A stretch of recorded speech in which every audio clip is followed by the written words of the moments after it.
Faction manifestée par un banquet organisé au gouvernorat. Sous la conduite de l'ambassadeur Chérif Mohamed Zen, l'honneur, la joie et la reconnaissance ont été exprimés. Le président du groupe parlementaire, Ali Kolo Toutaimi, appelle ses corégionnaires à regarder dans la même direction pour les biens de leur province. De son côté, le gouverneur du Bahr-el Ghazal, Ramadan Erdebou, s'est réjoui de la mobilisation des fils de cette province pour l'accueil du président de la République, le maréchal Idriss Déby Itno. Cette mobilisation réconforte aussi le chef de la délégation, l'ambassadeur Chérif Mohamed Zen, qui lui aussi n'a pas caché sa satisfaction. Sur place, ici en N'Djamena, les conseillers municipaux du 3e arrondissement ayant à leur tête le maire Al-Hajj Idriss Micho Chachati sont en conclave depuis ce matin. Ils examinent le budget primitif pour l'exercice 2021 qui s'élève à plus de 700 millions de nos francs. Ce budget, selon l'autorité municipale du 3e arrondissement, Al-Hajj Idriss Micho Chachati, a connu une nette augmentation contrairement à celui de 2020 qui s'est chiffré à plus de 400 millions de nos francs. Cette augmentation fait suite aux résolutions et recommandations des assises du 2e Forum national inclusif. Question de permettre aux autorités communales de répondre promptement à leur cahier des charges. Et au pied de ces heures, parlons religion. Les femmes de charité de l'église de l'Homme de Nazareth sont en séminaire depuis hier.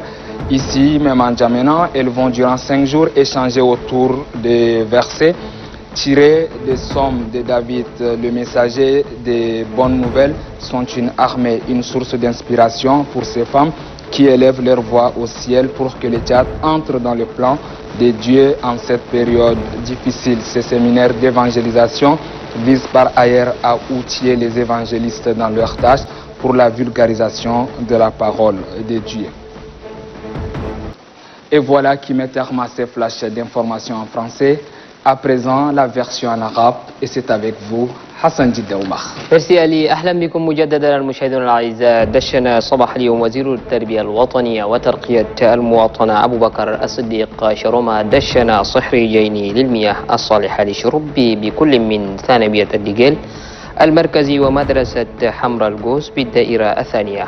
وتنفيذ هذين المشروعين يدخل في إطار الاتفاقية الموقعة بين وزارة التربية الوطنية والجمعية الدولية للمساعدات الإنسانية والتعليمية بالتعاون مع نقابة معلمي دولة تركيا، وذلك بهدف توفير المياه الصالحة للشرب في مختلف المؤسسات التعليمية بذلك بمختلف ربوع البلاد. وأن هذا المشروع يستهدف 109 مؤسسة تعليمية.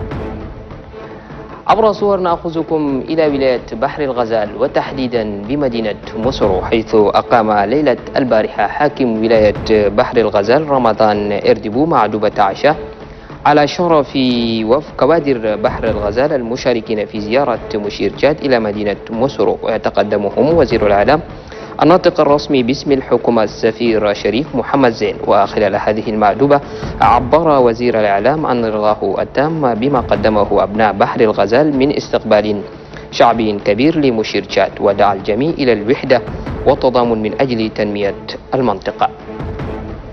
بالعودة إلى العاصمة أنجمينة، اجتمع اليوم مستشار بلدية الدائرة الثالثة لمدينة أنجمينة في مقدمتهم المندوب الإداري وعمدة بلدية الدائرة في أعمال الدورة العادية لدراسة واعتماد الميزانية العامة الأولى للعام 2021. وافتتح أعمال الدورة المندوب الإداري للدائرة أبو جة خميس، الذي أشار إلى أن ميزانية العام 2021 ستشهد زيادة ملحوظة، ويرجع السبب إلى توصية المنتدى الوطني الشامل الثاني الذي دعت من خلاله الحكومة إلى زيادة موازنة التجمعات المستقلة. انطلقت صباح اليوم بالصالة الكبرى لمركز المنى الثقافي انطلقت فعاليات الورشة التي أقامتها منظمة إيكوال أكسس لصالح الشركاء الفاعلين في مشروع صوت السلام الذي أطلقته المنظمة للتوعية حول مخاطر التطرف، وذلك بعد 5 سنوات من بداية عمله بجد. نهاية الموجز، أنا والي محمد بيلو، نشكركم على هذه المتابعة. نلقاكم في موجز إخباري آخر بمشيئته تعالى. Ali. Merci de nous avoir accueillis chez vous durant 5 jours. On s'en va pour vous laisser à partir de demain entre les mains d'une nouvelle équipe qui vous servira certainement avec le même plaisir. Très bonne fête de fin d'année, mesdames et messieurs. Restez sur Téléchat, la télévision, c'est ici chez nous.